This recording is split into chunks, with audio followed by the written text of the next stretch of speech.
شهر رمضان الذي أنزل فيه القرآن هدى للناس وبينات من الهدى والفرقان فمن شهد منكم الشهر فليصم ومن كان مريضا أو على سفر فعدة من أيام أخر يريد الله بكم اليسر ولا يريد بكم العسر ولتكملوا العدة ولتكبروا الله على ما هداكم ولعلكم تشكرون. شهر الهدى رمضان والصوم والإحسان فيه أتى الفرقان في ليلة القدر خير من العمر ألف من الشهر سر إلى الفجر في ليلة القدر الله سماها والشرع زكاها فاغنم عطاياها تزداد من القدر. അള്ളാഹുവിന്റെ മാർഗത്തിൽ ഒരുമിച്ച് കൂടിയിട്ടുള്ള സഹോദരങ്ങളെ, സുഹൃത്തുക്കളെ, സഹപ്രവർത്തകരെ, അസ്സലാമു അലൈക്കും വറഹ്മത്തുള്ളാഹി വബറകാതുഹു. അള്ളാഹു നമ്മുടെ ഒരുമിച്ച് കൂടൽ നാളെ നമുക്ക് അനുകൂലമായി സാക്ഷി പറയുന്ന, നമ്മുടെ നന്മയുടെ റെക്കോർഡുകളിൽ രേഖപ്പെടുത്തപ്പെടുന്ന പ്രതിഫലാർഹമായ സ്വാലിഹായ ഒരു കർമ്മമായി സ്വീകരിക്കുമാറാവും. നാളെ ഇതിലും ഭംഗിയായ അവന്റെ ജന്നാത്തുൽ ഫിർദൗസിൽ ഒരുമിച്ച് കൂടുവാനുള്ള മഹാസൗഭാഗ്യം നമുക്കേവർക്കും അവൻ പ്രദാനം ചെയ്യുമാറാവും. അന്ത്യപ്രവാചകൻ മുഹമ്മദ് മുസ്തഫ സ്വല്ലല്ലാഹു അലൈഹി വസല്ലം സന്തോഷവാർത്ത അറിയിച്ചതുപോലെ അല്ലാഹുവിന്റെ റഹ്മത്തിന്റെ മലക്കുകൾ വന്നിറങ്ങുന്ന, അവന്റെ അനുഗ്രഹത്തിന്റെ പേമാരി പെയ്തിറങ്ങുന്ന ഒരു മഹാസദസ്സാക്കി നമ്മുടെ ഈ കൊച്ചു സദസ്സിനെ മാറ്റുമാറാകട്ടെ. ഈ സദസ്സിൽ പങ്കെടുത്തത് കാരണമായി നമ്മുടെ പാപങ്ങൾ മുഴുവൻ അല്ലാഹു പുറത്ത് മഗ്ഫിറത്താക്കി പെരുമാറണം. വിശുദ്ധ റമദാനിനെ ബന്ധപ്പെട്ട് അല്ലെങ്കിൽ അതിന് മുന്നൊരുക്കവുമായി ബന്ധപ്പെട്ട് ചില കാര്യങ്ങൾ സൂചിപ്പിക്കുവാനാണ് ഞാൻ ഏൽപ്പിക്കപ്പെട്ടിട്ടുള്ളത്.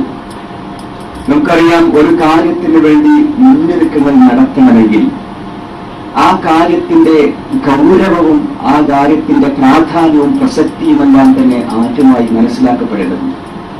അപ്പോൾ ഒരു വിശ്വാസിയെ സംബന്ധിച്ചിടത്തോളം വളരെയധികം ഗൗരവമുള്ള, പ്രാധാന്യമുള്ള അവന്റെ ഇഹപര ജീവിതത്തെ, അതിൽ അവന്റെ പാരത്രിക ജീവിതത്തിന്റെ ഗതി നിർണയിക്കുന്ന വളരെ പവിത്രമായ ഒരു മാസമാണ്, അല്ലെങ്കിൽ വളരെ വിശുദ്ധമായ ഒരു മാസമാണ് വിശുദ്ധ റമദാൻ എന്ന് നമുക്ക് മനസ്സിലാക്കുവാൻ പറ്റും.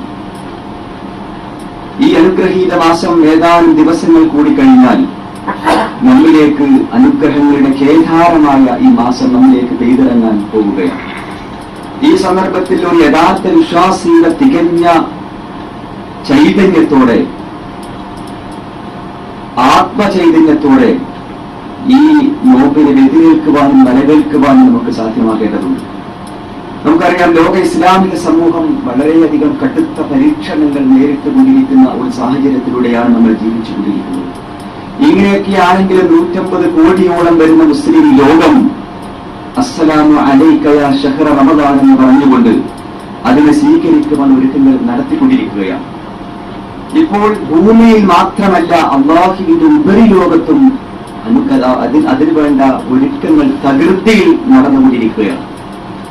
പ്രവാചകന്റെ ഹദീസുകളിൽ അല്ലെങ്കിൽ ഹദീസ് ഗ്രന്ഥങ്ങളിൽ കാണാൻ കഴിയും, അള്ളാഹു ഈ ഒരു മാസക്കാലത്തേക്ക് മലക്കുകളിൽ നിന്ന് അവൻ തിരഞ്ഞെടുത്ത പ്രത്യേക മലക്കുകളെ പ്രത്യേകം ഡ്യൂട്ടിക്കായി തന്നെ അള്ളാഹു നിയോഗിക്കുമെന്ന് പറഞ്ഞിട്ടുണ്ട്. അതുമാത്രമല്ല, ഈ മാസത്തിൽ അള്ളാഹുവിന്റെ സിംഹാസനത്തെ അർശിച്ചു വന്നുകൊണ്ടിരിക്കുന്ന മലക്കുകളോട് അവരുടെ എല്ലാ ഇബാദത്തുകളും നിർത്തിവെച്ചുകൊണ്ട് നോമ്പുകാരുടെ പ്രാർത്ഥനയ്ക്ക് ആമീൻ പറയാൻ വേണ്ടി പ്രത്യേകം പറയുമെന്ന് മറ്റൊരു ഹദീസിൽ കാണാം. പകൽ നോമ്പനുഷ്ഠിച്ചും രാത്രികാലങ്ങളിൽ തറാവീഹും തഹജ്ജുദും ഖുർആൻ പാരായണങ്ങളും മറ്റനേകം സൽക്കർമ്മങ്ങളും അനുഷ്ഠിച്ചുകൊണ്ട് പാപങ്ങളിൽ അല്ലാഹുവിലേക്ക് തൗബ ചെയ്ത് മടങ്ങുന്ന ആളുകൾ പ്രത്യേകമായി കണ്ടെത്തുവാൻ വേണ്ടി വേറെ ഒരു മലക്കുകൾ സ്പെഷ്യൽ റിപ്പോർട്ട് ഉണ്ടാക്കുവാൻ വേണ്ടി മറ്റൊരു മലക്കുകളെ സംഘത്തെ അള്ളാഹു നിശ്ചയിച്ചിട്ടുണ്ട് എന്നെല്ലാം തന്നെ ഹദീസിൽ കാണാൻ കഴിയും. അത് മാത്രമല്ല സ്വർഗലോകത്ത് പോലും ഒരുക്കങ്ങൾ നടന്നുകൊണ്ടിരിക്കുന്നു എന്നാ പറയുന്നു. ഹദീസിൽ പറയുന്നു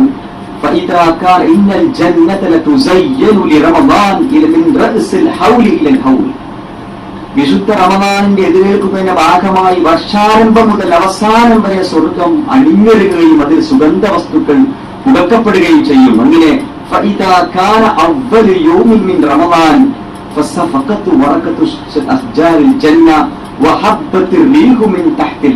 എന്നെല്ലാം തന്നെ ഹദീസിൽ കാണാൻ കഴിയും. അതിന്റെ ആദ്യ രാത്രി റമദാൻ മാസത്തിന്റെ ഒന്നാമത്തെ രാത്രിയായി കഴിഞ്ഞാൽ ഹർഷിന്റെ താഴ്ഭാഗത്ത് ഒരു കുളിർത്തൽ ഒരു മന്ദമാരുതൻ അടിച്ചു വീശാൻ തുടങ്ങുമെന്ന്. ആ മന്ദമാരുതൻ ഇങ്ങനെ അടിച്ചു വീശുമ്പോൾ സ്വർഗത്തിലെ വലിയ തണൽ മരം, നമുക്കറിയാം തണൽ മരങ്ങൾക്ക് വലിപ്പം നമുക്കറിയാം, ഹദീസ് വന്നിട്ടുണ്ട്. ഒരു തണൽ മരത്തിന്റെ തണൽ മുറിച്ചു കിടക്കണമെങ്കിൽ 100 വർഷം തുടർച്ചയായി യാത്ര ചെയ്താൽ പോലും ഒരു മരത്തിന്റെ തണൽ കവർ ചെയ്യുവാൻ സാധ്യമല്ല എന്നെല്ലാം തന്നെ ഹദീസ് വന്നിട്ടുണ്ട്. ഇത്തരത്തിലുള്ള കോടിക്കണക്കിന് തണൽ മരങ്ങളുമായി ഈ കാറ്റിങ്ങനെ അടിച്ചു വീശുമ്പോൾ ആ മരങ്ങളുടെ ഇലകളും അതുപോലെ സ്വർഗ മാളികകളുടെ കൊളുത്തുകളും വളയങ്ങളെല്ലാം തന്നെ തമ്മിൽ തട്ടി ഒരു വല്ലാത്ത വശ്യസുന്ദരമായ കർണാനന്ദകരമായ ഒരു ഗാനത്തിന്റെ ബീജികൾ സ്വർഗത്തിലാകമാനം ഒഴുകി പരക്കുമെന്നാണ് പറയുന്നത്. ഇങ്ങനെയാകുമ്പോൾ സ്വർഗത്തിലെ അഴകേറിയ കണ്ണുകളോടുകൂടിയ സ്വർഗ കന്യകകൾ, സ്വർഗീയ ഹൂറുലീങ്ങൾ അവരുടെ പാർപ്പിടങ്ങളിൽ നിന്ന് പുറത്തേക്ക് വരികയും എന്നിട്ട് സ്വർഗത്തിന്റെ മധ്യഭാഗത്ത് ഒരുമിച്ച് കൂടുകയും എന്നിട്ട് ഋതുമാൻ മലക്കോട് ചോദിക്കുമത്രേ, ഇന്ന് ഏത് രാത്രിയാണ് എന്ന് ചോദിക്കുമെന്നാണ് പറഞ്ഞിരിക്കുന്നത്. അപ്പോൾ ആ മലക്ക് പറയുമത്രേ, ഇത് റമദാൻ മാസത്തിലെ ആദ്യ രാത്രിയാണ്. മുഹമ്മദ് നബി സല്ലല്ലാഹു അലൈഹി വസല്ലമയുടെ സമുദായത്തിൽ നമ്മൾ നോമ്പുകാർക്ക് വേണ്ടി ഇന്നു മുതൽ സ്വർഗത്തിന്റെ മുഴുവൻ വാതിലുകളും തുറക്കുവാൻ വേണ്ടി അള്ളാഹുവിന്റെ കൽപ്പന ഉണ്ടായിരിക്കുന്നതാണ് പറയുന്നത്. നമുക്കറിയാം സ്വർഗത്തിന് എത്ര വാതിലാണ്? 8 വാതിൽ. നരകത്തിനോ 7 വാതിലാണ് അല്ലെ? സ്വർഗത്തിന് 8 വാതിൽക്കിടയിൽ അൽ മസാഫത്തു ബൈന അബ്വാബിൽ ജന്ന 70 സന എന്നാണ് പറഞ്ഞിരിക്കുന്നത്. സ്വർഗത്തിന്റെ വാതിൽക്കിടയിലുള്ള ദൂരം എത്രയാണ്? 70 വർഷം തുടർച്ചയായി സഞ്ചരിച്ചാൽ പോലും ആ ദൂരം കവർ ചെയ്യാൻ പറ്റുകയില്ല. അല്ലാഹുവേ, ഞങ്ങളെ ഈ പവിത്രമായ മാസത്തിൽ ധാരാളമായി നോമ്പെടുക്കുകയും അതുപോലെ തന്നെ തഹജ്ജുദും തറാവീഹും മറ്റനേകം സൽക്കർമ്മങ്ങളുമായി അല്ലാഹുവിലേക്ക് തൗബ ചെയ്ത് മടങ്ങുന്നവരെ ഞങ്ങളെ ഇടകളാക്കി മാറ്റേണമേ എന്ന് ഇവർ പ്രാർത്ഥിക്കുമെന്നാണ് പറയുന്നത്. ഇങ്ങനെ സ്വർഗലോകവും അല്ലാഹുവിന്റെ ഉപരിലോകവും എല്ലാം തന്നെ ഇതിനുവേണ്ടി ഒരുങ്ങുകയാണ്. പ്രപഞ്ചം മുഴുവൻ ഇതിനുവേണ്ടി ഒരുങ്ങുകയാണ്. മാത്രമല്ല സസ്യലതാദികൾ വരെ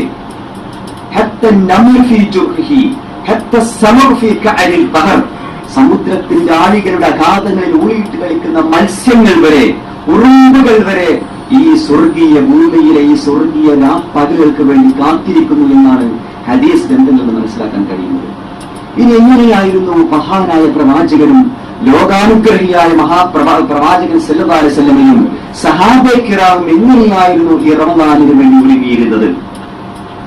റജബാകുന്നതോടുകൂടി തന്നെ പ്രവാചകൻ വല്ലാത്ത തിരക്കിലാകുമായിരുന്നു. ഷഅബാനാകുന്നതോടുകൂടി വല്ലാത്ത തിരക്കിലായിരിക്കും. ഭൗതികമായ തിരക്കുകളല്ല, മറിച്ച് ഈ മാസത്തെ മാസത്തെ വരവേൽക്കുന്നതിന്റെ ഭാഗമായി മുന്നോടിയായി പ്രവാചകന്റെ ജീവിതചര്യയിൽ തന്നെ വളരെ വ്യക്തമായ മാറ്റങ്ങൾ ഉണ്ടായിരുന്നവർ. ആരാധനാ കാര്യങ്ങൾ കൂടുതൽ ഇഷ്ടപ്പെടുത്തിയിരുന്നു. തസ്ബീഹുകളും തക്ബീറുകളും തഖ്ലീലുകളും ധാരാളമായി വർദ്ധിപ്പിച്ചിരുന്നു. റമദാൻ കഴിഞ്ഞാൽ ഏറ്റവും അധികം നോമ്പെടുത്തിരുന്നത് ശഅബാൻ മാസത്തിലായിരുന്നു. എല്ലാം തന്നെ ഹദീസിൽ കാണാൻ കഴിയും. ഇത് സലഫ് സാലിഹ്കൾ എങ്ങനെയായിരുന്നു? അവർ റമദാൻ വരുന്നതിന്റെ 6 മാസം മുമ്പ് തന്നെ അവർ പ്രാർത്ഥിച്ചുകൊണ്ടിരുന്നതാണ് പറയുന്നത്. റമദാൻ വരുന്നതിന് 6 മാസം മുമ്പ് തന്നെ. ഇനി റമദാൻ വന്നു കഴിഞ്ഞാൽ അതിനുശേഷമുള്ള 6 മാസം അവർ അതിലെ അമലുകൾ സ്വീകരിക്കാൻ വേണ്ടി പ്രാർത്ഥിച്ചിരുന്നു. കാന സലഫു യബ്കൂന 6 അശ്ഹുർ ബഅദ റമദാൻ യസ്അലൂന അല്ലാഹൽ ഖബൂൽ. 6 മാസക്കാലം അതിൽ നിർവഹിച്ച അമലുകൾ സ്വീകരിക്കുവാൻ വേണ്ടി കരഞ്ഞ് പ്രാർത്ഥിക്കുന്നവരായിരുന്നു നമ്മുടെ സലഫു സാലിഹീങ്ങൾ. റിപ്പോർട്ടിൽ കാണാം, كان رسول النبي صلى الله عليه وسلم إذا دخل رجب اللهم بارك لنا في رجب وشعبان وبلغنا رمضان. പരിചയമുള്ള ഒരു പ്രാർത്ഥനയാണ്. اللهم بارك لنا في رجب وشعبان. റജബിലും ഷഅബാനിലും അനുഗ്രഹിക്കണമേ. وبلغنا رمضان. ആ റമദാൻ വരേക്കെങ്കിലും ആ റമദാനിന്റെ സൗലഭ്യം നുകരുവാനെങ്കിലും അവസരമുണ്ടാക്കണമേ പടച്ചനത്തിൽ പ്രാർത്ഥിക്കുമായിരുന്നു. വല്ലാത്ത അർത്ഥതലങ്ങളുള്ള ഹൃദയസ്പർശിയായ ഒരു പ്രാർത്ഥനയാണത്. ചില റിപ്പോർട്ടിൽ പറയുന്നത്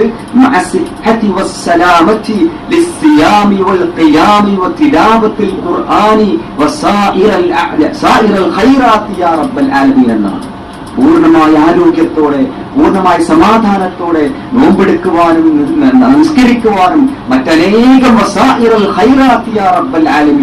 മുഴുവൻ സൽക്കർമ്മങ്ങൾ നിർവഹിക്കുവാനുള്ള ആറ് നൽകണമേ എന്നും പ്രാർത്ഥിച്ചിരുന്നതെല്ലാം ഹദീസിൽ കാണാൻ കഴിയും. അപ്പോൾ ഈ അർത്ഥത്തിൽ നമ്മളും പ്രാർത്ഥിക്കേണ്ടതുണ്ട്. ആകാശലോകം അതിന് വേണ്ടി ഒരുങ്ങുന്നുവെങ്കിൽ, പ്രപഞ്ചം മുഴുവൻ അതിന് വേണ്ടി ഒരുങ്ങുന്നുവെങ്കിൽ, സസ്യലതാദികളും ജീവജാലങ്ങളും അതിന് വേണ്ടി ഒരുങ്ങുന്നുവെങ്കിൽ, പ്രവാചകൻ സല്ലല്ലാഹു അലൈഹി വസല്ലമയും സഹാബയെ കിറാമും സലഫു സാലിഹുകളെല്ലാം തന്നെ 6 മാസം മുമ്പ് തന്നെ അതിനു വേണ്ടി ഒരുങ്ങിയിരുന്നെങ്കിൽ നാമും അതിനു വേണ്ടി ഒരുങ്ങേണ്ടതുണ്ട്. ഇത് ഒരു ഗൗരവമില്ലാത്ത വിഷയമല്ല, ഗൗരവമുള്ള വിഷയം തന്നെയാണ്. നമുക്കറിയാം പിന്നിട്ടിപ്പോ കാരണം എന്താണ്? ഈ റമദാൻ എന്നാൽ നഷ്ടപ്പെട്ടു കഴിഞ്ഞാൽ അത് മഹാതീരാ നഷ്ടമായിരിക്കുന്നു. പിന്നിട്ട് പോയ വർഷങ്ങളിൽ നമ്മോടൊപ്പം തറാവീഹ് നമസ്കരിച്ചിരുന്ന, നമ്മുടെ മുന്നിൽ നമ്മുടെ കൂടെ ഒന്നാം സഫിലുണ്ടായിരുന്ന പല സഹോദരികളും ഇന്ന് ആരുടെ മണ്ണിൽ പരലോകത്ത് അവരുടെ അമലുകളുമായി അവർ കാത്തുകിടക്കുകയാണ്. നമ്മളിൽ യാത്രയായവർ എത്രയെത്ര അനുഭവങ്ങളാണ്, ഒരുപാട് അനുഭവങ്ങൾ നമുക്കറിയാമല്ലോ. ഇന്ന് കേൾക്കുന്ന മരണങ്ങളെല്ലാം തന്നെ കൊടുമ്പനെയുള്ള ആകസ്മികമായിട്ടുള്ള മരണങ്ങളാണ്. പെട്ടെന്ന് മരണങ്ങൾ. നമുക്കറിയാമല്ലോ, മാധ്യമങ്ങളിൽ ഒരു പുതിയ തലക്കെട്ട് തന്നെ കുഴഞ്ഞു വീട് മരിച്ചു, അല്ലെങ്കിൽ അകാല ചരമം അടിഞ്ഞതെല്ലാം നമുക്ക് കേൾക്കാറുണ്ട്.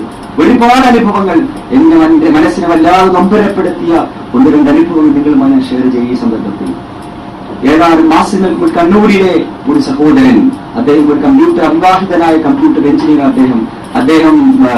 അദ്ദേഹത്തിന്റെ ജോലി ബാംഗ്ലൂരിലാണ്. അദ്ദേഹത്തിന്റെ ജോലി.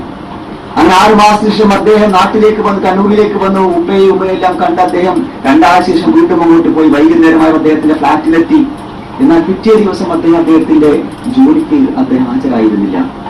അദ്ദേഹത്തെ പറയാൻ വിളിച്ചു, മൊബൈൽ അടിക്കുന്നുണ്ട്, പക്ഷെ അദ്ദേഹം ജോലിക്ക് ഹാജരായില്ല. വൈകുന്നേരമായി, എന്നിട്ട് യാതൊരു മൊബൈൽ എപ്പോഴും റിംഗ് ചെയ്യുന്നുണ്ട്, പക്ഷെ അദ്ദേഹത്തിന് വിവരവുമില്ല. വീട്ടിൽ നിന്ന് വിളിച്ചു. അങ്ങനെ അദ്ദേഹത്തിന്റെ സുഹൃത്ത് അദ്ദേഹത്തിന്റെ ഫ്ളാറ്റിൽ ചെല്ലുക, രാത്രി ഫ്ളാറ്റിൽ ചെല്ലുക. പിറ്റേ ദിവസം ചെന്നപ്പോൾ ഫ്ളാറ്റിൽ നിന്നും നല്ല സുന്ദരമായ ഗാനങ്ങൾ കേൾക്കുന്നു. TV ഓൺ ചെയ്തിരിക്കുന്നു. മൊബൈൽ എപ്പോഴും അടിക്കുന്നുണ്ട്. അപ്പോൾ വിചാരിച്ച് ബാത്റൂമിലായിരിക്കും. എത്ര മുട്ടിയിട്ടും തുറക്കുന്നില്ല. അവസാനം പോലീസ് വന്നു, ചവിട്ടി തുറന്നു നോക്കി. സഹോദരൻ പാന്റെല്ലാം ഇട്ട് ഷർട്ടെല്ലാം അഴിച്ചിട്ട് അദ്ദേഹം സോഫയിൽ ഇങ്ങനെ ഇരിക്കുകയാണ്. കാലെല്ലാം തന്നെ സോഫയല്ല, പിന്നെ പോയി വെച്ചിരിക്കുന്ന ക്രോസ് ചെയ്ത് ഇരിക്കുകയാണ്. അദ്ദേഹം വന്ന് രാത്രി തന്നെ മരിച്ചില്ല. TV ഓഫാക്കാൻ പോലും കഴിഞ്ഞിട്ടില്ല. അദ്ദേഹം വന്ന് 4 മണിക്കൂറിൽ ആ സഹോദരൻ മരിച്ചിട്ടുണ്ട്. സൈലന്റ് അറ്റാക്ക് ആയിരുന്നു എന്നാണ് പറയുന്നത്. അയാൾ സ്വന്തം TV ഓണാക്കി TV ഓഫാക്കാൻ പോലും പറ്റാതെ, അല്ലെങ്കിൽ മൊബൈൽ അടുത്തുള്ള അടിച്ചുകൊണ്ടിരിക്കുന്ന ബാറ്ററി തീരാനായി മൊബൈൽ ഓഫാക്കാൻ പോലും പറ്റാതെ,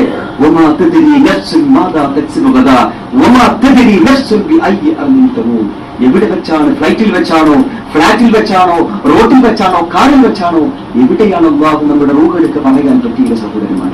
ഇവിടെയാണ് നമ്മുടെ പ്രാർത്ഥനയുടെ അല്ലാഹുമ്മ ബാരിക് ഫീ റജബിൻ വ ശഅബാൻ. ആ റമദാനിലേക്കെങ്കിലും അതിന്റെ പൂർണ്ണാർത്ഥത്തിൽ ആ റമദാൻ ഉപയോഗപ്പെടുത്തുവാൻ വേണ്ടി പടച്ച തമ്പുരാനെ എനിക്ക് നീ ആയുസ് നൽകണമേ എന്ന് ആത്മാർത്ഥമായി പ്രാർത്ഥിച്ചിരുന്നെങ്കിൽ അതിന്റെ പ്രസക്തി അപ്പോഴാണ് നമുക്ക് മനസ്സിലാകുന്നത്. ഒരുപാട് സംഭവങ്ങൾ നമുക്കറിയാം, സമയമില്ലാത്ത ചുരുക്കുകയാണ്. അല്ലെങ്കിൽ ഒരു ഗ്രോസറി നമുക്കറിയാമല്ലോ, ഗ്രോസറിക്കാർക്കൊന്നും ഒഴിവുണ്ടാവില്ല. വെള്ളിയാഴ്ച ആകട്ടെ, അല്ലെങ്കിൽ പെരുന്നാളാകട്ടെ, റോമാകട്ടെ, ഒഴിവുകൂടാൻ അവർക്കൊന്നും. ഒരു സഹോദരൻ കഴിഞ്ഞ ബലിപെരുന്നാളിന് 23 വയസ്സായ സഹോദരൻ, അദ്ദേഹത്തിന്റെ അർബാബ് ആ ബലിപെരുന്നാളിന് ഒഴിവ് കൊടുത്തു. അങ്ങനെ അദ്ദേഹം ദുബായിലേക്ക് വരാൻ വേണ്ടി അദ്ദേഹത്തിന്റെ സുഹൃത്തുക്കളുമായി എല്ലാം തന്നെ പ്ലാൻ ഉണ്ടാക്കി വണ്ടി താഴത്ത് വെയിറ്റ് ചെയ്യാൻ അദ്ദേഹം കുളിച്ചൊരുങ്ങി. അദ്ദേഹം കണ്ണാടിക്ക് മുമ്പിൽ നിന്ന് മുടി ചെയ്യിക്കൊണ്ടിരിക്കുകയാണ്. പക്ഷേ ആ സഹോദരന് മുടി ചെയ്യൽ പൂർത്തിയാക്കാൻ പറ്റിയില്ല. അദ്ദേഹം തളർന്നു വീട് മരിച്ചു. 23 വയസ്സേ ഉള്ളൂ.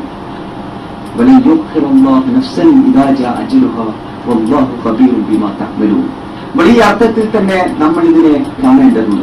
ഇതെന്നാൽ നഷ്ടപ്പെട്ടു കഴിഞ്ഞാൽ അത് മഹാനഷ്ടമായിരിക്കുന്നു. നമുക്കറിയാവുന്നവർ നിങ്ങൾ കേട്ടിരിക്കുന്ന ഒരു സംഭവം, പലപ്പോഴും പല വേദികളിൽ നിന്ന് കേട്ട സംഭവമായിരിക്കാം. ഒരിക്കൽ പ്രവാചകന്റെ അടുത്ത് രണ്ട് സഹോദരങ്ങൾ വരികയുണ്ടായി. ഖുദാഅ ഗോത്രത്തിലെ 2 ആളുകൾ വരികയുണ്ടായി.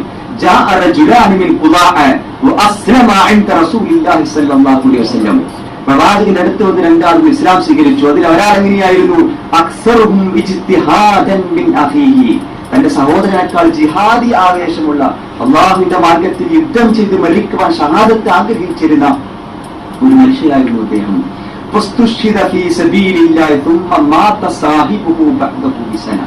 അങ്ങനെ ആ സഹോദരൻ യുദ്ധത്തിൽ മരണപ്പെടുകയും മറ്റേ സഹോദരൻ സാധാരണ ഒരു വർഷത്തിന് ശേഷം അദ്ദേഹം ചെയ്തു, അദ്ദേഹം മരണപ്പെടുകയില്ല. ഷഹാദത്തല്ല.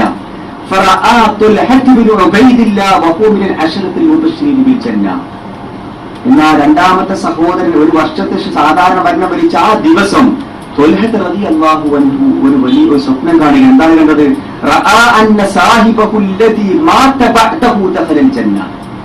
നേരത്തെ ഷഹീദായ സഹോദരൻ സ്വർഗത്തിൽ എത്തുന്നതുകൊണ്ട് തന്നെ ഈ ശേഷം മരിച്ച സഹോദരൻ സ്വർഗത്തിൽ എത്തിയിരിക്കുന്നു.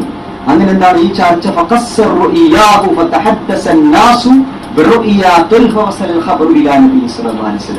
ഇതുമായി ബന്ധപ്പെട്ട ചർച്ചകൾ നടക്കുകയും സഹാബികൾ ചർച്ചകൾ നടക്കുകയും അങ്ങനെ ഈ ഖബർ, ഈ വാർത്ത പ്രവാചകന്റെ ചെവിയിലെത്തി. ഫഖാല, പ്രവാചകൻ പറഞ്ഞു, നിങ്ങൾ എന്തിനാണ് അത്ഭുതപ്പെടുന്നത്? ശേഷം മരിച്ച കണ്ട ഈ സഹോദരൻ ഒരു വർഷം അധികം ജീവിച്ചില്ലേ? അപ്പോൾ പറഞ്ഞു, ഖാലു ബലാ യാ റസൂലല്ലാഹ്. ഇദ്ദേഹം ചോദിച്ചു, അലൈസഖദ് അദ്റക റമളാൻ. ആ സഹോദരന് റമളാൻ, തന്റെ ഷഹീദായ സഹോദരന് കിട്ടാത്ത ഒരു റമളാൻ മാസം കിട്ടിയിരുന്നില്ലേ? ഖാലു ബലാ യാ റസൂലല്ലാഹ്. ഖാല അലൈസഖദ് സ്വല്ലാ കദാ വകദാ മിനസ് സ്വലവാത്തിൽ ഗൈറിൽ മഫ്റൂള. ഒരുപാട് നമസ്കാരങ്ങളും തഹജ്ജുദും തറാവീഹും പോലെയുള്ള ഒരുപാട് സൽക്കൃത്യം തന്റെ സഹോദരന് ചെയ്യാൻ പറ്റാത്ത ഒരുപാട് കർമ്മങ്ങൾ നിർവഹിക്കുവാൻ ആ സഹോദരന് സാധ്യമായില്ലേ? അവർ പറഞ്ഞു, ബല, അതേ റസൂലല്ലാഹ്. ഫഖാല നബി സല്ലല്ലാഹു അലൈഹി വസല്ലം, ഫഹദിയ്യുൻ അൻ യസ്ബിക അഖാഹു. എന്തുകൊണ്ടും ശേഷം മരിച്ച, സാധാരണ മരണം മരിച്ച ആ സഹോദരൻ മുൻകിടക്കുവാൻ എത്രയും അർഹനാണ് എന്നായിരുന്നു പ്രവാചകന്റെ മറുപടി. ഇവിടെയാണ് അല്ലാഹുമ്മ ബാരിക് ലനാ ഫിറജബിൻ വശഅലങ്ങാൾ നഷ്ടപ്പെട്ടു കഴിഞ്ഞാൽ ഒരു മഹാനഷ്ടമായിരിക്കും. മറ്റൊരിക്കൽ പ്രവാചകൻ സല്ലല്ലാഹു അലൈഹി വസല്ലം ശഅബാൻ മാസത്തിലെ ഒരു അവസാനത്തെ രാത്രിയിൽ മുഴുവൻ സഹാബയെ കിറാമിനെ കൊണ്ട് വിളിച്ചുകൂട്ടി പറയുകയുണ്ടായി, യാ അയ്യുഹന്നാസ് ഖദ് അദല്ലകും ശഹ്റുൻ മുബാറക്. നിങ്ങൾക്ക് ഇത് അനുഗ്രഹീതമായ ഒരു മാസം ഇതാ നേരിട്ടിരിക്കുന്നു. ഷഹ്റുൻ ഫീഹി ലൈലത്തുൻ ഖൈറുൻ മിൻ അൽഫി ശഹ്ർ. അതിലൊരു, ആ മാസത്തിൽ എന്താണ്, അതിലൊരു രാത്രി ഉണ്ട് 1000 മാസത്തേക്കാൾ ശ്രേഷ്ഠമാണത്. നമുക്കറിയാം 1000 മാസം എന്ന് പറഞ്ഞാൽ 83 വർഷവും 4 മാസവുമാണ്. ഇവിടെ ഖുർആൻ പ്രയോഗിച്ചത് എന്താണ്? ഖൈറുൻ എന്ന ലൈലത്തുൽ ഖദ്രി ഖൈറുൻ മിൻ അൽഫി ശഹ്ർ എന്നാ പറഞ്ഞിരിക്കുന്നത്. 1000 മാസം എന്നല്ല പറഞ്ഞത്, 1000 മാസത്തെക്കാൾ എന്നാ പ്രയോഗിച്ചിരിക്കുന്നത്. അപ്പൊ അതിന്റെ കണക്ക് അള്ളാഹു മാത്രമേ അറിയൂ, നമുക്ക് അറിയുകയില്ല. നമുക്ക് മനസ്സിലാക്കാൻ വേണ്ടി അള്ളാഹു പറഞ്ഞു എന്നേ ഉള്ളൂ. അതിനേക്കാളെന്ന് പറഞ്ഞിരിക്കുന്നത്. അതിന് മുമ്പ് പിന്നീട് പറയുന്നു,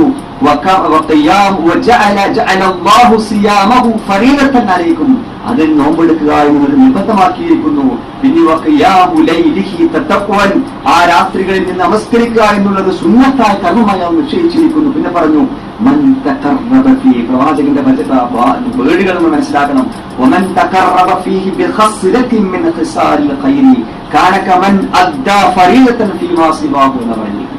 ആ ദിവസത്തിൽ ആരെങ്കിലും നന്മയുടെ ഒരു പൊട്ടുമായി, നന്മയുടെ ഒരു ചിലുമായി, നന്മയുടെ ഒരു കിളിറുമായി ആരെങ്കിലും മുന്നോട്ട് വരുന്നെങ്കിൽ എങ്ങനെയാണ്? കമൻ അദ്ദാ ഫരീദതൻ ഫീമാ സിവാഹു. അതല്ലാത്ത ദിവസങ്ങളിൽ എന്താണ്, അല്ലാത്ത മാസങ്ങൾ, റമദാനല്ലാത്ത മാസങ്ങളിൽ ഒരു ഫർദായ കർമ്മം നിർവഹിച്ച കൂലിയാണ് ഒരു ചെറിയ നന്മക്ക് പോലും അല്ലാഹു നൽകുക എന്ന് പറയുന്നു. പിന്നെ പറയുന്നു, മൻ അദ്ദാ ഫരീദതൻ ഫീഹി കമൻ അദ്ദാ 70 ഫരീദൻ ഫീമാ സിവാഹു. ഇനി ആ റമദാൻ മാസത്തിൽ ഫർദായ കർമ്മങ്ങൾ ആരെങ്കിലും നിർവഹിച്ചാലോ, റമദാനല്ലാത്ത മാസങ്ങളിൽ 70 ഫർദുകൾ നിർവഹിച്ച കൂലിയാണ് അല്ലാഹു നൽകുന്നത്. ഒരു റിപ്പോർട്ട് അനുസരിച്ച് 700 അതിലധികവും എന്നെല്ലാം തന്നെ പറഞ്ഞിട്ടുണ്ട്. ഹാദാ ശഹ്റുൽ സബ്ർ. ഇത് ക്ഷമയുടെ മാസമാണ്. ക്ഷമയുണ്ടെങ്കിലൊക്കെ നടക്കുക. കാരണം എന്താണ്? വസ്സബ്റു അസ്വാബുൽ ജന്ന. ക്ഷമ എന്ന് അതിന്റെ പ്രതിഫലം സ്വർഗം മാത്രമാണ് എന്നാണ് പറയുന്നത്. കാരണം ഈ രൂപത്തിൽ ഈ നോമ്പെടുക്കണമെങ്കിൽ, പ്രത്യേകിച്ച് ഈ കാലഘട്ടത്തിലെല്ലാം തന്നെ നോമ്പെടുക്കും, ഈ ചൂടുകാലത്ത് എടുക്കണമെങ്കിൽ നല്ല ക്ഷമ ഉണ്ടെങ്കിൽ തന്നെ അത് നടക്കുകയുള്ളൂ. അപ്പോൾ ഈ അർത്ഥത്തിൽ തന്നെ നമ്മൾ ഇതിനെ കാണേണ്ടതുണ്ട്. അതുപോലെ നമ്മുടെ നോമ്പ് തന്നെ പൂർണ്ണമാകണമെങ്കിൽ നമ്മൾ കഴിക്കുന്ന ഭക്ഷണത്തിന്റെ ടൈം ടേബിളിൽ മാത്രം മാറ്റം വന്നാൽ പോരാ. വളരെയധികം ശ്രദ്ധിക്കേണ്ട വിഷയമാണത്. നമുക്കറിയാം ഫിഖിന്റെ ഭാഷയിൽ നോമ്പ് മുറിയുന്നത് നമുക്കറിയാം. വെള്ളം കുടിക്കുക, ഭക്ഷണം കഴിക്കുക, ഭാര്യാഭർത്തൃത്വം നടക്കുക, ഇങ്ങനെയാണ് നോമ്പ് മുറിയാൻ നമുക്കെല്ലാവർക്കും അറിയാം. എന്നാൽ പ്രവാചകൻ പറഞ്ഞു അവന് നോമ്പില്ല, മിൻ സിയാമിഹി ഇല്ല ദമഉ വൽജു. എത്രയെത്ര നോമ്പുകാരാണ് ദാഹവും വിശപ്പുമല്ലാതെ ഒന്നും തന്നെ ബാക്കിയാകുന്നത്. ഇതാരെ കുറിച്ചാണ് പറഞ്ഞത്? അവർ ഭക്ഷണം കഴിച്ചിട്ടില്ല, വെള്ളം കുടിച്ചിട്ടില്ല, പക്ഷെ അവർക്ക് നോമ്പില്ല എന്ന് പറഞ്ഞു. എന്താ കാരണം? ഈ പറഞ്ഞ അർത്ഥം എന്താണ്? അയാൾ ഭക്ഷണം കഴിച്ചിട്ടില്ല എന്ന് തന്നെയാണ്. എന്നാൽ പ്രവാചകൻ പറഞ്ഞത് നോമ്പില്ല, അഥവാ നമ്മുടെ നോമ്പ് പൂർണ്ണാർത്ഥത്തിലുള്ളതായിരിക്കണം. നമ്മുടെ കണ്ണിന് നോമ്പായിരിക്കണം, നമ്മുടെ നാക്കിന് നോമ്പായിരിക്കണം, നമ്മുടെ കാതിന് നോമ്പായിരിക്കണം, നമ്മുടെ കൈകാലുകൾക്ക് നോമ്പായിരിക്കണം. എങ്കിൽ മാത്രമേ ഈ നോമ്പ് പൂർണ്ണാർത്ഥ നോമ്പായി മാറുകയുള്ളൂ. ഇതോട് ചേർത്ത് വായിക്കേണ്ട ഒരു ഹദീസുണ്ട്. പ്രവാചകത്തിൽ പറഞ്ഞു, ആരെങ്കിലും ഈ രൂപത്തിൽ നോമ്പെങ്ങാനും മുറിക്കുന്നുവെങ്കിൽ വമൻ അഫ്തറ യൗമൻ മിൻ റമളാൻ ഫി ഗൈരി റുഖ്സത്തിൻ റഖസല്ലാഹു ലഹു ലം യഖ്ലി അൻഹു സിയാമു ദഹരി കുല്ലിഹി വഇൻ സാമഹു. പ്രവാചകൻ പറഞ്ഞു, ആരെങ്കിലും നോമ്പെടുത്ത് ഇങ്ങനെ മുറിച്ചു കഴിഞ്ഞാൽ ഫി ഗൈരി റുഖ്സത്തിൻ റഖസല്ലാഹു, അല്ലാഹു അനുവാദം കൊടുത്ത ആളുകളല്ലാതെ, ഇപ്പൊ പടുവൃദ്ധന്മാരായ ആളുകൾ, രോഗികളായ ആളുകൾ, അല്ലെങ്കിൽ ഗർഭിണികളായ, അല്ലെങ്കിൽ പിന്നെ മുലയൂട്ടുന്ന സ്ത്രീകൾ, അല്ലെങ്കിൽ അങ്ങനെ രോഗികളായ ആളുകൾ ഉണ്ടല്ലോ, യാത്രക്കാർ, ഇവരല്ലാത്ത ആരെങ്കിലും ഈ രൂപത്തിലെങ്ങാനും റമളാൻ മാസം പിന്നെ നഷ്ടപ്പെടുത്തി കഴിഞ്ഞാൽ എങ്ങനെയാണ്? ലം യഖ്ലി അൻഹു സിയാമു ദഹരി, ഒരാണ്ട് മുഴുവൻ നോമ്പെടുത്താൽ പോലും ആ റമളാൻ ഒരു ദിവസത്തിന് ഒരിക്കലും പരിഹാരമാവുകയില്ല എന്ന് പ്രവാചകൻ പറയുകയുണ്ട്. അതിന്റെ ഗൗരവമാണ് മനസ്സിലാക്കേണ്ടത്. 365 ദിവസം നോമ്പെടുത്താൽ പോലും റമളാനിലെ ഒരു നോമ്പെങ്ങാൻ നമുക്ക് നഷ്ടപ്പെട്ടു കഴിഞ്ഞാൽ ആ നോമ്പിന് തുല്യമാവുകയില്ല എന്ന് പറഞ്ഞാൽ എത്രത്തോളം ഭയാനകരം, എത്രത്തോളം ഗൗരവതരാണ് ആവശ്യം. ഒരിക്കൽ പ്രവാചകൻ സല്ലല്ലാഹു അലൈഹി വസല്ലം ഒരു സ്വപ്നം വ്യാഖ്യാനിക്കുക ഒരുപാട് പതിവുണ്ടായിരുന്നു. അതായത് ഈ സുബഹി നമസ്കാരത്തിന് ശേഷം എന്തെങ്കിലും സഹാബിക്കരം എന്തെങ്കിലും സ്വപ്നം കണ്ടാൽ അതിന്റെ വ്യാഖ്യാനം പറയുന്ന ഒരു സ്വഭാവത്തിൽ പ്രവാചകൻ ഉണ്ടായിരുന്നു. അങ്ങനെ ഒരു ദിവസം പ്രവാചകൻ തന്നെ ഒരു സ്വപ്നം കാണി പ്രവാചകന്റെ വ്യാഖ്യാനം പറഞ്ഞു കൊടുക്കുകയാണ്. ബൈനന അനന ഇമുൻ അഥാനി റജുലാനി. ഞാനിങ്ങനെ ഉറങ്ങിപ്പോയി പ്രവാചകന്റെ സ്വപ്നം അറിയാം. ഞാനും നിങ്ങൾക്കാണ് സ്വപ്നം പോലെ ആയിരിക്കുമല്ലോ. പ്രവാചകന്റെ സ്വപ്നങ്ങളിൽ സഹാബിക്കരം എന്ന് പറഞ്ഞാൽ പേക്കിനാവുകളോ അല്ലെങ്കിൽ പാഴ്ക്കിനാവുകളായിരിക്കില്ല. പ്രവാചകന്മാരുടെ സ്വപ്നം അത് വഹയാണ്. 100% ഹക്കായ രൂപത്തിലുള്ള ഒരു സ്വപ്നമാണ് പ്രവാചകൻ സല്ലല്ലാഹു അലൈഹി വസല്ലം തന്റെ സഹാബയെ കിറാമിനെ വ്യാഖ്യാനിച്ചു കൊടുത്തു. പറയാണ്, അത്താനി റജുലാനി, രണ്ടാളുകളുടെ അടുത്ത് വന്നു എന്നിട്ട് പറഞ്ഞു,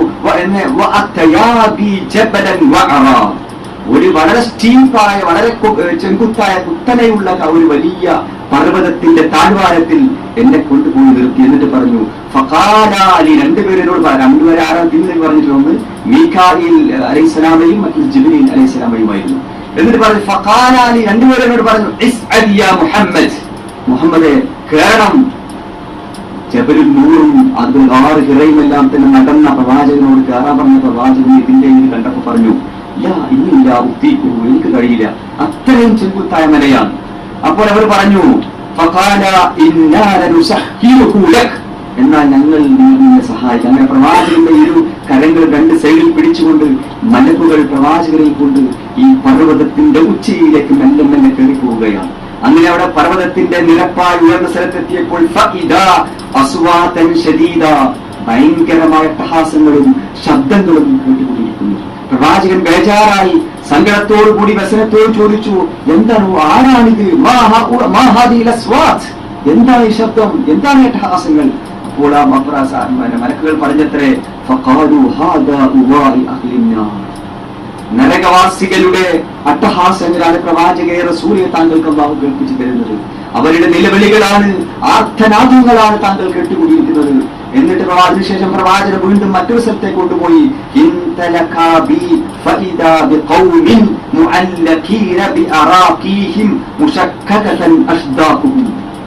മറ്റൊരു എക്സിബിഷൻ ഹാളിലേക്കാണ് പ്രവാചകനെ കൊണ്ടുപോയത്.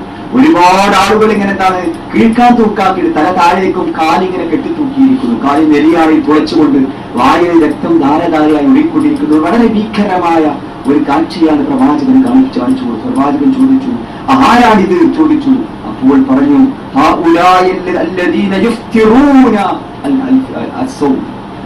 പ്രവാചകന്റെ ഈ പിന്നെ എന്താണ് നോമ്പെടുക്കുകയും എന്നിട്ട് ഈ രൂപത്തിൽ നോമ്പ് മുറിച്ച ആളുകൾക്ക് അല്ലാഹുവിന്റെ ശിക്ഷയുടെ രൂപമാണ് പ്രവാചകനെ കാണിച്ചു കൊടുത്തത്. ഇതിൽ പണ്ഡിതന്മാർ പറയും, രണ്ട് അഭിപ്രായങ്ങൾ പറയുന്നുണ്ട്. ഒന്ന്, ഈ തീരെ നോമ്പിന്റെ കുടുംബത്തൊന്നും നോമ്പിന്റെ പവിത്രതയോ നോമ്പിനെ തീരെ മൈൻഡ് ചെയ്യാത്ത രൂപത്തിൽ ആ രൂപത്തിൽ നോമ്പനുഷ്ഠിക്കുന്ന ആളുകൾ, അല്ലെങ്കിൽ വെറും നേരത്തെ പറഞ്ഞ പോലെ ഗീബത്തും നമീമത്തും എല്ലാവിധ ഹറാമുകൾ ചെയ്യുകയും എന്നിട്ട് നോമ്പ് അനുഷ്ഠിക്കുകയും ചെയ്യുന്ന ആളുകൾ, ഈ രണ്ടും വിഭാഗവും ഇതിൽ വരുമെന്നാണ് പണ്ഡിതന്മാർ പറയുന്നത്. അപ്പോൾ ചുരുക്കി പറഞ്ഞാൽ ഈ രൂപത്തിൽ നോമ്പെടുക്കണമെങ്കിൽ നേരത്തെ നമ്മൾ പറഞ്ഞ പോലെ നല്ല സുബർ വേണ്ടി വരും, നല്ല ക്ഷമ വേണ്ടി വരും. അതുകൊണ്ട് തന്നെ ഖുർആൻ പറഞ്ഞല്ലോ, ഖുർആനിൽ ഒരു സ്ഥലത്തും ഒരേ ഒരു ഇങ്ങനെ, അതായത് ഒരു ഹിസാബും കൂടാതെ ഇത്രത്തോളം ധാരാളമായി പിന്നെ പ്രതിഫലം നൽകപ്പെടുമെന്ന് പറഞ്ഞ ഗുണം ഒരു ക്ഷമ വളരെ കാലം തന്നെ ബാധിച്ചില്ല.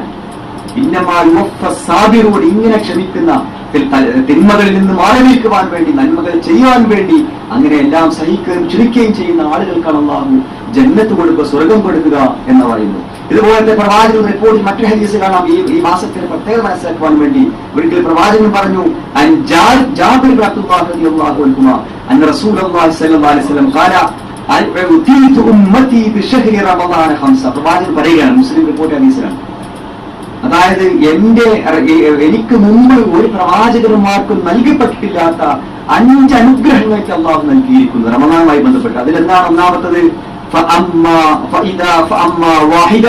فإذا كان أفضل ليلة من شهر رمضان نظر الله تعالى إليه ومن نظر الله إليه لن يعذبه أبدا. ഹദീസാണ്. എന്താണ്? റമളാൻ മാസത്തിന്റെ ഒന്നാമത്തെ രാത്രി, നമ്മൾക്ക് സാധാരണ നാട്ടിലൊക്കെ മാസം കണ്ടോ ഇല്ലേ, നാളെ ആവോ ഇല്ലേ എന്ന് പറയുന്ന സംഭവം ഉണ്ടല്ലോ. ആ സമയത്ത് ആ രാത്രിയാണ് ഈ പറയുന്നത്. അന്ന് നോമ്പില്ല, നോമ്പ് പിറ്റേ ദിവസം ഉണ്ടാവുള്ളൂ. ആ രാത്രിയിൽ അള്ളാഹു ഒരു നോട്ടം നോക്കുമെന്നാണ്. ആ സമയം നമ്മളൊക്കെ എപ്പോഴും മാർക്കറ്റിലായിരിക്കും, ഫാമിലികളൊക്കെ മിക്കപ്പോഴും ലൂലൂലോ ഒക്കെ ആയിരിക്കും, സാധനം വാങ്ങുന്ന തിരക്കത്തിലായിരിക്കും മിക്ക ആളുകളും. ആ സമയത്ത് ഇശാന് ശേഷം ആ പള്ളികളിൽ വളരെ കുറവ് ആളുകൾ ഉണ്ടാവുകയുള്ളൂ. എന്നാൽ ഈ രാത്രി അള്ളാഹു ഈ രാത്രി അള്ളാഹു നോക്കിക്കഴിഞ്ഞാൽ, ആ നോട്ടമെങ്ങാനും കിട്ടിക്കഴിഞ്ഞാൽ, അങ്ങനെ അശ്ഹദു അല്ലാ ഇലാഹ ഇല്ലല്ലാഹ് അസ്തഗ്ഫിറുല്ലാഹ് അസ്അലുക്കൽ ജന്ന വഅഊദു ബിക മിനന്നാർ അല്ലാഹുമ്മ റഹ്മനി യാ അർഹമർ റഹീം എന്ന് പറഞ്ഞുകൊണ്ട് ആ രാത്രി അള്ളാഹുവിന്റെ പള്ളികളിൽ നമ്മൾ ഒരുമിച്ച് കൂടുന്നുവെങ്കിൽ അവിടെ അള്ളാഹു നോട്ടമുണ്ടാകുന്ന, ആ നോട്ടം കിട്ടിക്കഴിഞ്ഞാൽ അള്ളാഹു ഒരിക്കലും പിന്നെ അവരെ ശിക്ഷിക്കുകയില്ല എന്ന് പ്രവാചകൻ സല്ലല്ലാഹു പറഞ്ഞിരിക്കുന്നു. ഇതാണ് ഒന്നാമത്തെ ഒന്ന്. രണ്ടാമത് പറഞ്ഞു,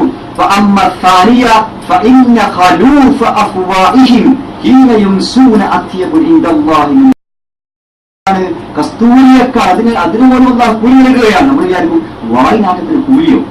അള്ളാഹുവിങ്കൽ ഇതിന്റെ അർത്ഥം വായ നാട്ടി നടക്കണമെന്നല്ല കേട്ടോ. നമ്മൾ വിചാരിക്കുന്നുണ്ട് ചില കാര്യമായിരിക്കും വായ നല്ലൊന്ന് പ്രശ്നമൊന്നും ചെയ്യേണ്ട, ചിലപ്പോൾ നമുക്ക് നമസ്കാരം സോപ്പിൽ നിൽക്കാൻ പോലും പറ്റില്ല, അങ്ങനത്തെ ആൾക്കപ്പെടാറുണ്ട്. അതിന്റെ അർത്ഥം അതല്ല, വൃത്തിയാക്കണം. പക്ഷേ സ്വാഭാവികമായി ഉണ്ടാകുന്ന ആ സംഗതികൾ എന്താണ്?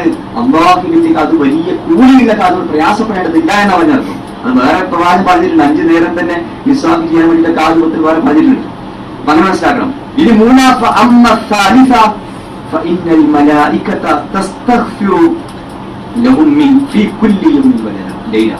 രാവും പകലും അല്ലാഹുവിന്റെ മുഴുവൻ മലക്കുകളും ഈ നോമ്പുകാർക്ക് വേണ്ടി ഇസ്തിഗ്ഫാർ ചെയ്തുകൊണ്ടിരിക്കുന്നു. ആലോചിച്ചു, രാവും പകൽ നമ്മൾ ഉറങ്ങുകയാണെങ്കിലും അവരെന്തേ നമുക്ക് പ്രാർത്ഥിക്കുന്നവർ. നമ്മളിപ്പോ നമസ്കരിച്ച് തറാവീഹൊക്കെ നല്ല ചൂടുള്ള സമയമാണല്ലോ, നമസ്കരിച്ച് വളരെ ക്ഷീണം കൊണ്ട് ഉറങ്ങുകയാണെങ്കിൽ പോലും നമ്മുടെ തലഭാഗത്ത് വന്നുകൊണ്ട് ആ മലക്കൾ പറയുമെത്ര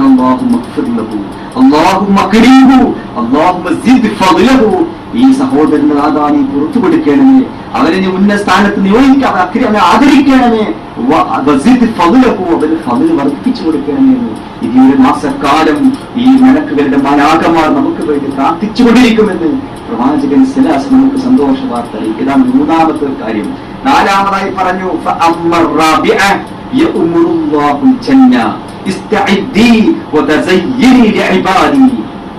സ്വർഗത്തോടൊപ്പം വിളിച്ചു പറയുന്നത്ര എന്താണ് വിളിച്ചു പറയുക? എന്റെ അടിമകൾക്ക് വേണ്ടി സ്വർഗത്തോട് പറയും, നീ അലങ്കരിക്കപ്പെടുക, നീ അണിഞ്ഞൊരുങ്ങുക എന്ന് പറയുമെന്നാണ്. നീ അണിഞ്ഞൊരുങ്ങാൻ പറയും. നമുക്കറിയാമല്ലോ, സ്വർഗത്തിന് വാതിലുണ്ട്, റയ്യാനിന്റെ ഒരു വാതിലുണ്ടല്ലോ. പിന്നെ ഈ നോമ്പുകാർക്ക് വേണ്ടി മാത്രമായിട്ട് അവിടെ അഹിലംബ സഹലൻ എന്ന് സ്വാഗതം മോദിക്കൊണ്ട് ഒരു ബോർഡ് തന്നെ ഉണ്ടാവുമെന്നൊക്കെ പറയുന്നത്. അത്രത്തോളം, അതായത് അങ്ങനെ ഒരുങ്ങുകയാണ് സ്വർഗ ലോകം ഈ മനുഷ്യന് വേണ്ടി, ഈ നോമ്പുകാർക്ക് വേണ്ടി അള്ളാഹു ഒരുക്കി വെച്ചുകൊണ്ടിരിക്കാൻ പറയുന്നു. അഞ്ചാമതായി പറയുന്നു,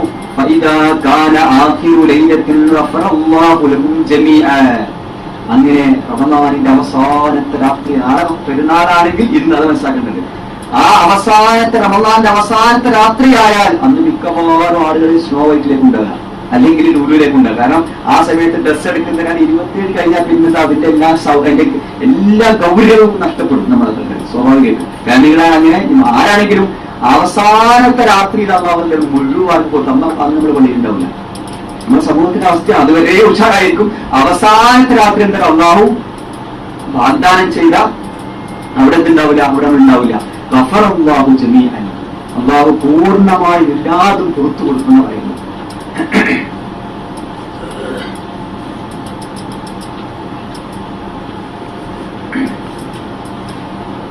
ഇത് ഒരു പ്രത്യേകമായ 5 അനുഗ്രഹങ്ങളെ കുറിച്ച് പ്രവാചകൻ പറഞ്ഞതാണ്.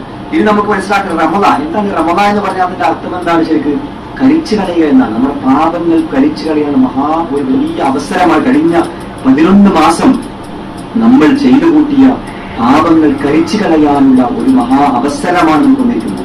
ഈ റമദാനിന്റെ തൊട്ട് മുമ്പുള്ള ദിവസങ്ങളെല്ലാം തന്നെ വാനലോകത്ത് പ്രത്യേകമായ ഒരു വിളിയാളമായ അനൗൺസ്മെന്റ് ഉണ്ടാകുമെന്നാണ് പറഞ്ഞിരിക്കുന്നത്. അത് പറയുന്നത് മലക്കുകൾ, അല്ലാഹുവിന്റെ മുഖർറബീങ്ങളായ മലക്കുകൾ വിളിച്ചു പറയുമത്രേ, യാ ബാഗിയൽ ഖൈർ അഖ്ബിൽ അൽ ഫുർസത്തു അമാമക്, നന്മ ആഗ്രഹിക്കുന്നവരെ മുന്നോട്ട് വരിക, അവസരങ്ങൾ നിങ്ങൾ മുമ്പിൽ തുറന്നിടപ്പെട്ടിരിക്കുന്നു.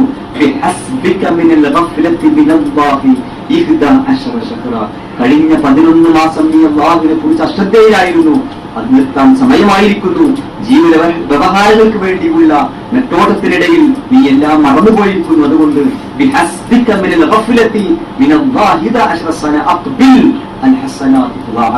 മുന്നോട്ട് വരിക,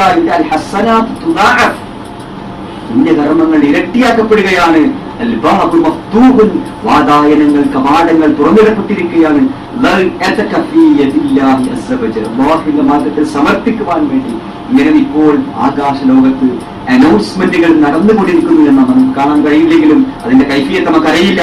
പക്ഷേ പ്രവാചകൻ പറഞ്ഞിട്ടുണ്ടെങ്കിൽ അത് നടന്നുകൊണ്ടിരിക്കുന്നുണ്ട്. പിന്നീട് അതുപോലെ ഇതേ മലക്കൾ തന്നെ വിളിച്ചു പറയുമത്രേ, നന്മ തിന്മ ആഗ്രഹിക്കുന്ന മനുഷ്യ ചുരുക്കുക, പിന്മാറുക എന്നും അങ്ങനെയുണ്ട് എന്നാ പറയാം. അപ്പോൾ ചുരുക്കത്തിൽ ബോധപൂർവം തന്നെ ഈ വിശിഷ്ടാദ്യ വരവേൽക്കുവാൻ, സ്വീകരിക്കുവാൻ നാം തയ്യാറെടുക്കേണ്ടതുണ്ട്. അതുപോലെ തന്നെ എങ്ങനെയാണ് തയ്യാറെടുക്കേണ്ടത് അതും പറഞ്ഞിട്ടുണ്ട്. എങ്ങനെയാണ് നമ്മൾ ഈ മാസത്തെ എങ്ങനെയാണ് സ്വീകരിക്കേണ്ടത്? അതിൽ ഒന്നാമതായി 5 കാര്യങ്ങൾ മനസ്സിലാക്കുന്നത്. ഒന്നാമതായി എന്താണ്? പ്രാർത്ഥന തന്നെയാണ്. നേരത്തെ നമ്മൾ തുടക്കത്തിൽ സൂചിപ്പിച്ചിട്ടോ, അല്ലാഹുമ്മ ബാരിക് ലനാ പോലെയുള്ള ആ പ്രാർത്ഥന നിർബന്ധമായി പ്രാർത്ഥിച്ചുകൊണ്ടേയിരിക്കുക. രണ്ടാമത്തെ സംഗതി എന്താണ്? കഴിഞ്ഞ 11 മാസങ്ങളിൽ വന്നുപോയ വീഴ്ചകളെ കുറിച്ച്, പാളിച്ചകളെ കുറിച്ച് ഒരവലോകനം, ഒരു ആത്മപരിശോധന നടത്തുക. എവിടെയാണ് പാളിച്ചകൾ വന്നത്? കുടുംബ ബന്ധങ്ങളിലാണോ, അല്ലെങ്കിൽ പെരുമാറ്റത്തിലാണോ, സാമ്പത്തിക ഇടപാടിലാണോ, ഏത് ജീവിതത്തിന്റെ ഏത് മേഖലകളിലാണ് എനിക്ക് പാളിച്ചകൾ വന്നിട്ടുള്ളത് എന്ന് വ്യക്തമായി കണ്ടെത്തുകയും കഴിയുമെങ്കിൽ നമുക്ക് സംഭവിച്ച പാപങ്ങൾ ഒരു കടലാസിൽ, ഒരു പേപ്പറിൽ എഴുതി വെക്കുകയാണ് വേണ്ടത്. അങ്ങനെ നമ്മൾ ആത്മപരിശോധന തയ്യാറാവുക. ഒന്നാമത് പ്രാർത്ഥന, രണ്ടാമതൊരു അവലോകനം, ആത്മപരിശോധന, ആത്മവിചാരം നടത്താൻ തയ്യാറാകണം. മൂന്നാമത്തെന്താണ്? നഷ്ടങ്ങൾ നികത്താൻ വേണ്ടി ഈ പവിത്ര മാസത്തെ പൂർണ്ണമായി ഞാൻ ഉപയോഗപ്പെടുത്തുമെന്ന് ദൃഢനിശ്ചയം ചെയ്യുക.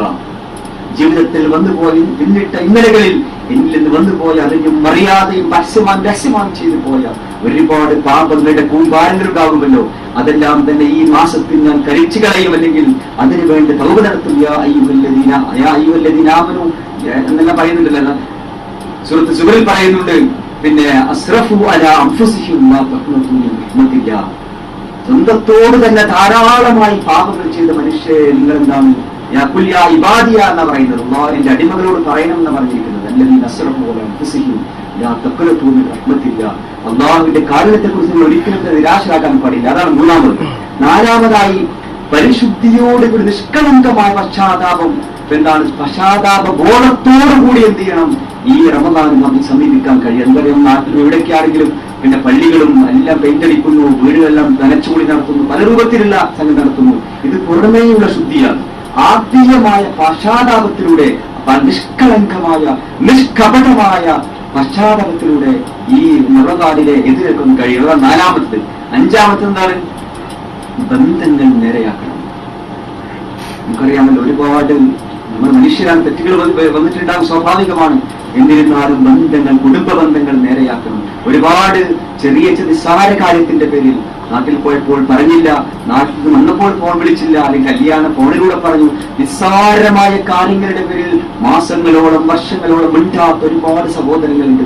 പക്ഷെ സഹോദരന്മാരെ, അവരുടെ പ്രാർത്ഥനകളൊന്നും ആ പ്രാർത്ഥന ഉയരുകയില്ല.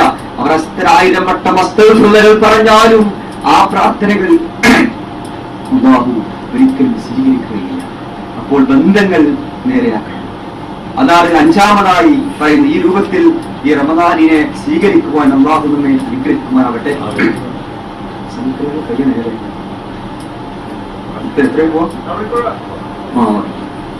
അതുപോലെ തന്നെ മറ്റൊരു സംഗതി പറഞ്ഞത് അവസാനിക്കും. അതായത് പിന്നെ ഈ മറ്റൊരു പ്രധാനപ്പെട്ട സംഗതി നമ്മൾ മനസ്സിലാക്കേണ്ടത്, റമദാൻ നോമ്പിന്റെ കാര്യം മാത്രമല്ല, ചെറിയ എന്ത് പ്രവർത്തനങ്ങൾ നടക്കുകയാണെങ്കിലും ആ പ്രവർത്തനങ്ങൾ അല്ലാഹു സ്വീകരിക്കണമെങ്കിൽ നമ്മുടെ നിയ്യത്ത് നന്നായിരിക്കണം. എന്ത് പ്രവർത്തനം, നോമ്പാകട്ടെ, എന്ത് തന്നെ പ്രവർത്തനമാണെങ്കിലും അത് കബൂൽ ചെയ്യപ്പെടണമെങ്കിൽ നമ്മുടെ നിയ്യത്ത്, പ്രവാചകൻ പറഞ്ഞല്ലോ, റുബ്ബ അമലിൻ സഗീരിൻ യുഅല്ലിമുഹു നിയ്യ.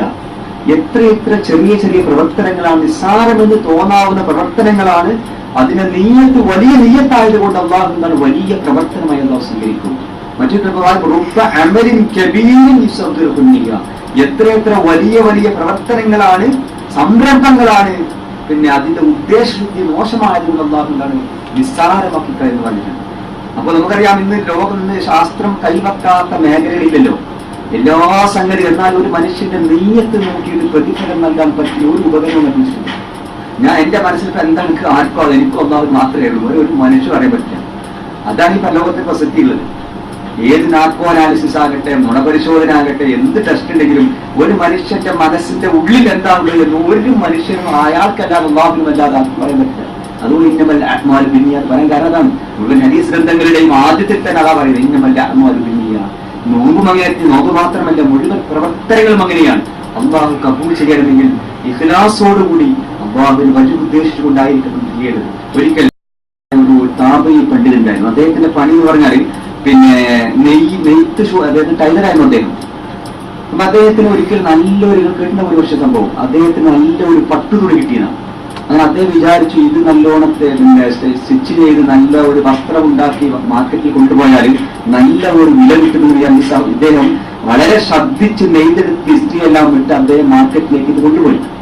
അങ്ങനെ മാർക്കറ്റിൽ കൊണ്ടുപോയി കച്ചവടക്കാരത് കാണിച്ചു. അദ്ദേഹം തിരിച്ചു മറിച്ചൊക്കെ നോക്കിയിട്ട് ഒരു വിലയും പറഞ്ഞു. ഈ വില കേട്ടപ്പോൾ എന്താണ് ഇയാൾ ഞെട്ടിപ്പോയി. കാരണം ഇയാൾ ഉദ്ദേശിച്ച പകലിന്റെ വില പോലും ഇദ്ദേഹം ആരും കണ്ടില്ല, ഈ കച്ചവടക്കാരൻ കണ്ടില്ല. ഇദ്ദേഹം അവിടെ ഒരു പൊട്ടിക്കരാൻ തുടങ്ങി. അപ്പൊ ആളുകളൊക്കെ കൂടി ഇദ്ദേഹം ഭയങ്കര കരച്ചിൽ, ഒരു വലിയ മനുഷ്യൻ ഇങ്ങനെ കരയാൻ പറഞ്ഞാൽ ആളുകളൊക്കെ കൂടി. അപ്പൊ ചോദിച്ചു, എന്താണ് ഇങ്ങനെ വേണ്ടാറ്, എന്താണ് സംഭവം? സാധാരണ ഈ മാർക്കറ്റിൽ പ്രൈസ് ഫ്ലക്ച്വേഷൻ ഉണ്ടാവുമല്ലോ, അത് എന്തിനാണ് ചിലപ്പോൾ കൂടി ചിലപ്പോൾ കുറയും, നിങ്ങൾ എന്തിനാ വേണ്ടാറാന്ന് വെച്ചു. അപ്പൊ അദ്ദേഹം പറഞ്ഞു മറുപടി, അതാ നമ്മുടെ വിഷയം. അദ്ദേഹം പറഞ്ഞു, ഞാൻ നിങ്ങളുടെ വസ്ത്രത്തിന് വില കുറച്ചുകൊണ്ടുള്ളത് ഞാൻ കരയുന്നത്. നാളെ അല്ലാഹുവിന്റെ സന്നിധാനത്തിൽ എത്തപ്പെടുമ്പോൾ ഒരുപാട് നോക്കും, ഒരുപാട് പിന്നെ സൽക്കർമ്മങ്ങളും അതിന്റെ പാണ്ഡം ഓട്ടുകണക്കിന് ഒരുപാട് സൽക്കർമ്മങ്ങളുണ്ട്. പക്ഷേ അതിന്റെ എല്ലാം തന്നെ യഥാർത്ഥ അവസ്ഥ അറിയുന്ന അല്ലാഹു നിങ്ങളുടെ തുണിക്ക് വിലയിട്ടതുപോലെ ഞാനും അല്ലാഹു വില കിട്ടിയിട്ടില്ലെങ്കിൽ വില കുറച്ചു കാണുന്നതെങ്കിൽ എന്റെ അവസ്ഥ എന്തായിരിക്കുമെന്ന് ആലോചിച്ചാണ് മനസ്സിലാകുന്നത്. എന്നിട്ട് അദ്ദേഹം ഓതിയത്ര സൂറത്ത് ഫുർഖാനിലായത്ത്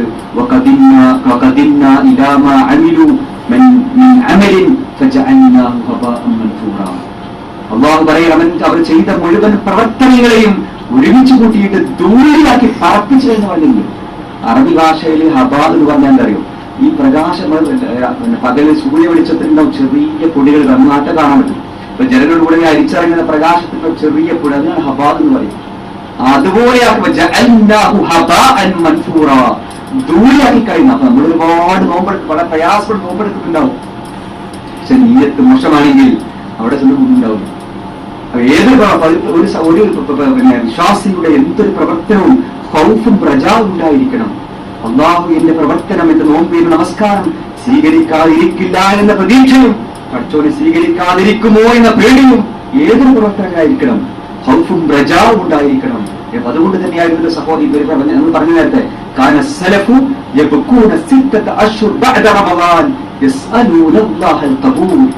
6 മാസക്കാലൊക്കെ പ്രാർത്ഥിക്കണമെങ്കിൽ അത്രത്തോളം അവർ പ്രാർത്ഥിച്ചു. ആ രൂപത്തിൽ ഈ റമദാനിനെ സ്വീകരിക്കുവാൻ കഴിയട്ടെ എന്ന് അവസാനിപ്പിക്കണം. അല്ലാഹു നമ്മളെ ഒരുമിച്ചുകൂടെ സാലിഹായ കർമ്മമായി സ്വീകരിക്കുമാറാവട്ടെ. നമ്മൾ അറിഞ്ഞു നമ്മൾ കേട്ടതും പറഞ്ഞതുമെല്ലാം സാലിഹായ അമലായി അല്ലാഹു സ്വീകരിക്കുമാറാവട്ടെ.